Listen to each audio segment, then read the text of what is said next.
Alhamdulillahi Rabbil Alamin. Wassalatu wassalamu ala Sayyidina Muhammadin wa ala alihi wa sahbihi ajma'in. Amma ba'd. Dalam kajian kita kali ini, insyaallah kita akan membahas sebuah buku yang berjudul Tuntunan Ibadah Ramadan di Tengah Wabah Corona, di mana penulis berkata dalam pendahuluan buku ini, Bismillahirrahmanirrahim. Segala puji bagi Allah Subhanahu wa Ta'ala yang telah menciptakan para hambanya agar mereka beribadah kepadanya. Sebagaimana firman Allah Subhanahu wa Ta'ala, "Wa ma khalaqtul jinna wal insa illa liya'budun." Dan menjadikan mati dan hidup agar Dia menguji kita, siapakah di antara kita yang paling baik amalnya, sebagaimana ya firman Allah Subhanahu wa Ta'ala, "Allazi khalaqal mauta wal hayata liyabluwakum ayyukum ahsanu amala." Semoga salawat dan salam selalu tercurahkan kepada Nabi kita Muhammad sallallahu alaihi wasallam yang telah ada pada diri beliau suri teladan yang baik bagi umatnya, sebagaimana firman Allah Subhanahu wa Ta'ala, "Laqad kana lakum fi Rasulillahi uswatun hasanah." Amma ba'du, di antara bentuk rahmat Allah Subhanahu wa Ta'ala kepada para hambanya adalah disyariatkannya ibadah puasa pada bulan Ramadan. Ya, jadi Allah Subhanahu wa Ta'ala ketika mensyariatkan amalan ibadah itu adalah bentuk rahmat Allah Subhanahu wa Ta'ala.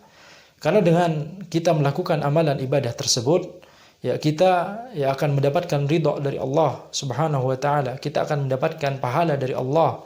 Kita dijanjikan surga oleh Allah Subhanahu wa Ta'ala. Maka ketika Allah Subhanahu wa Ta'ala mensyariatkan berbagai amalan ibadah yang kalau kita renungkan itu bentuknya bermacam-macam. Ada amalan ibadah yang bisa kita lakukan hanya dengan sekedar menggunakan lisan kita, seperti misalnya berzikir, membaca Al-Quran. Ada juga amalan ibadah yang kita lakukan dengan anggota tubuh kita seluruhnya, seperti misalnya sholat. Ada juga amalan ibadah yang kita gunakan dengan harta kita, seperti misalnya sedekah, zakat. Tidak perlu menggunakan anggota tubuh seluruhnya. Orang bisa jadi dia secara zahir tampak sedang duduk-duduk, akan tapi tangannya mengoperasikan handphonenya, mentransfer untuk sedekah, untuk zakat misalnya. Maka ini adalah amalan ibadah yang dilakukan dengan harta kita. Ada juga amalan ibadah yang dilakukan dengan menahan, tidak melakukan perbuatan sama sekali. Kalau sholat kita harus melakukan perbuatan. Kalau amalan ibadah puasa, maka hanya sekedar menahan, tidak melakukan apa-apa, tidak makan, tidak minum, dan tidak melakukan pembatal puasa lainnya. Ada amalan ibadah juga yang dilakukan dengan anggota tubuh dan harta, seperti misalnya ibadah haji dan umroh. Butuh anggota tubuh dan butuh harta. Kita harus mampu terlebih dahulu baru wajib ibadah haji. Kemudian misalnya ada amalan ibadah berupa menuntut ilmu, bagi orang-orang yang memiliki rasa ingin tahu yang tinggi dan memiliki semangat yang tinggi untuk mempelajari sesuatu, maka Allah Subhanahu wa Ta'ala telah menyediakan, telah menyiapkan bagi mereka amalan ibadah untuk supaya mereka bisa mendapatkan pahala dari sisi itu. Maka kita lihat amalan ibadah itu bentuknya bermacam-macam.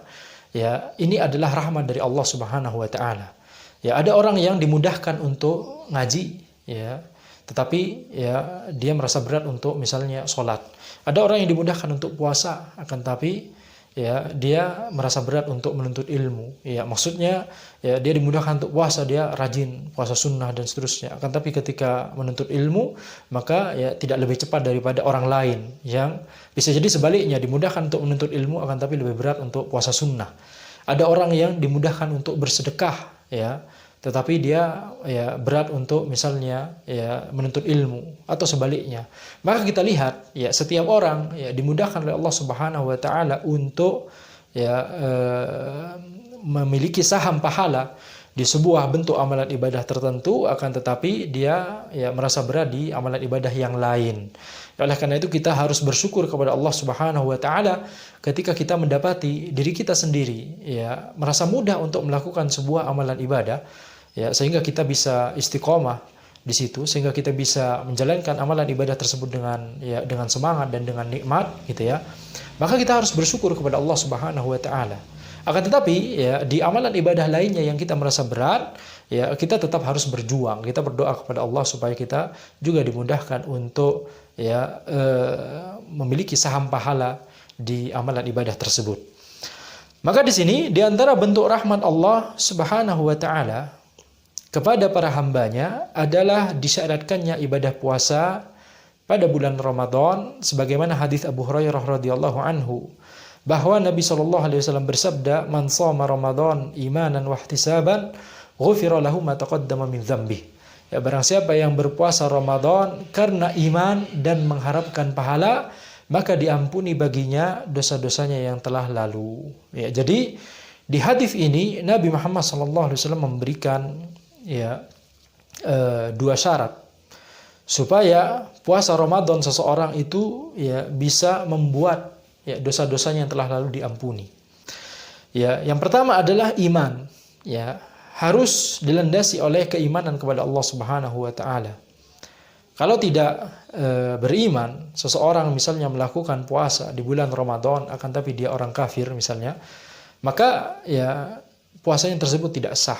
Ya, puasanya tersebut tidak sah. Dan tentunya kita mendengar kabar seperti misalnya menteri di negeri barat sana misalnya, atau anggota parlemen di negeri barat sana ada yang mencoba untuk berpuasa di bulan Ramadan dan dia mengeluarkan testimoni yang positif di situ. Dia menekankan bahwa banyak manfaat yang biasa diambil katanya dari puasa Ramadan, dan tentunya itu benar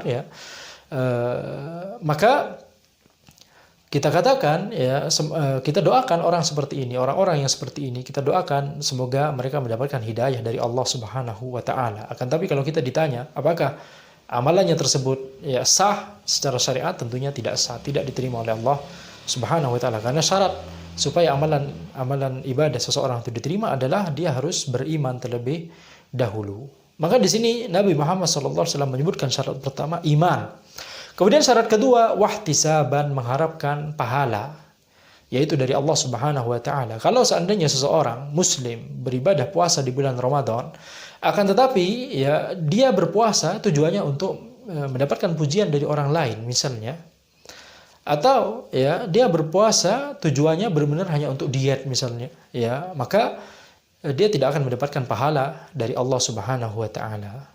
Jadi supaya amalan puasanya, amalan ibadah puasa Ramadannya itu memiliki keutamaan seperti yang disebutkan oleh Nabi Muhammad SAW di hadis ini, yaitu diampuni baginya dosa-dosanya yang telah lalu, harus terpenuhi dua syarat, yaitu iman dan ihtisab. Iman kepada Allah Subhanahu wa taala dan ihtisab, mengharapkan pahala dari Allah Subhanahu wa taala. Juga dari Abu Hurairah radhiyallahu anhu bahwa Nabi SAW bersabda, "As-salawatul khams wal jum'ah ila al-jum'ah wa Ramadan ila Ramadan mukaffiratun ma bainahunna idza istanabal kaba'ir." Salat 5 waktu, Jumat hingga Jumat dan Ramadan hingga Ramadan adalah penggugur dosa di antaranya selama dia menjauhi dosa-dosa besar.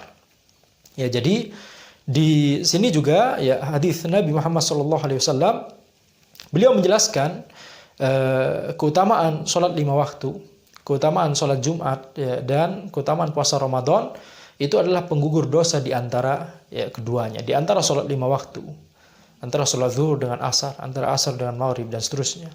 Kemudian antara sholat Jumat dengan sholat Jumat berikutnya, antara ibadah puasa Ramadan dengan Ramadan berikutnya, itu semua adalah penggugur dosa yang terjadi di antara keduanya selama orang tersebut menjauhi dosa-dosa besar. Jadi ini adalah keutamaan dari puasa Ramadan.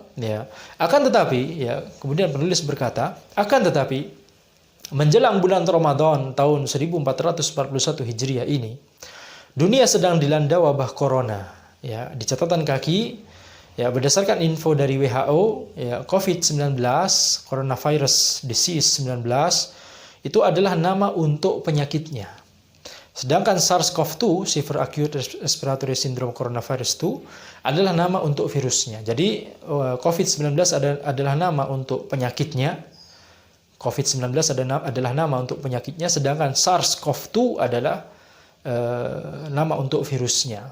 Sebagaimana HIV/AIDS, ya HIV/AIDS, ya HIV itu adalah nama virusnya, AIDS adalah nama penyakitnya.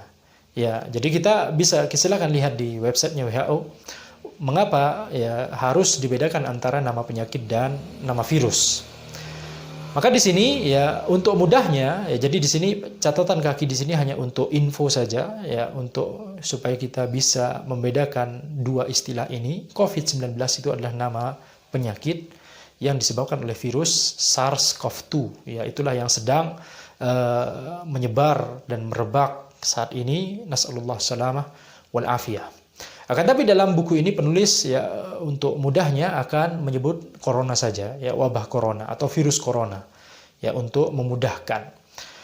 Jadi dunia sedang dilanda wabah corona yang berasal dari Wuhan, Cina. Ia adalah wabah yang berbahaya karena orang yang terinfeksi bisa jadi tidak mengalami gejala apapun dan tetap beraktivitas seperti biasa, sehingga dia bisa menularkan virus tersebut kepada orang banyak.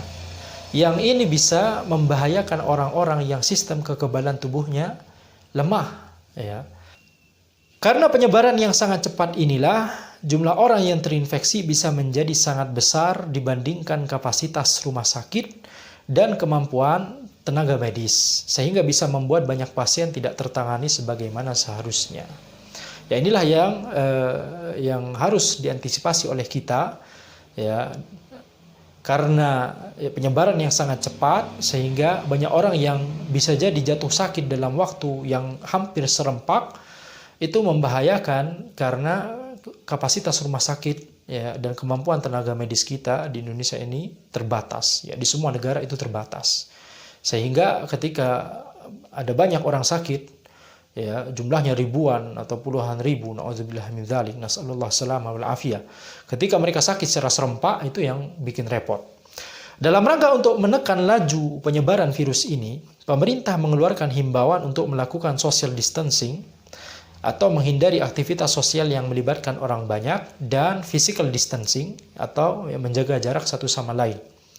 Masjid-masjid pun ditutup sementara, kajian para ulama dan asatidhah diliburkan, para siswa dan mahasiswa diwajibkan untuk belajar dari rumah, ya, study from home, dan para pekerja diwajibkan untuk bekerja dari rumah, ya, work from home, dan bahkan banyak dari mereka yang harus kehilangan sumber nafkah untuk menghidupi keluarga mereka tercinta. Semoga Allah Subhanahu wa Ta'ala memberikan kemudahan dan melapangkan rizki bagi mereka yang senantiasa berjuang untuk mencari nafkah yang halal bagi keluarganya. Buku yang ringkas ini kami tulis sebagai panduan bagi kaum muslimin untuk beribadah di bulan Ramadan, terutama di tengah merebaknya wabah corona ini. Ya, semoga Allah Subhanahu wa Ta'ala menerima amalan ini dan menjadikan buku ini bermanfaat bagi penulisnya, pembacanya, dan orang-orang yang menyebarkannya. Ya, jadi ini adalah pendahuluan dari penulis. Insya Allah kita akan membahas buku ini di pertemuan berikutnya.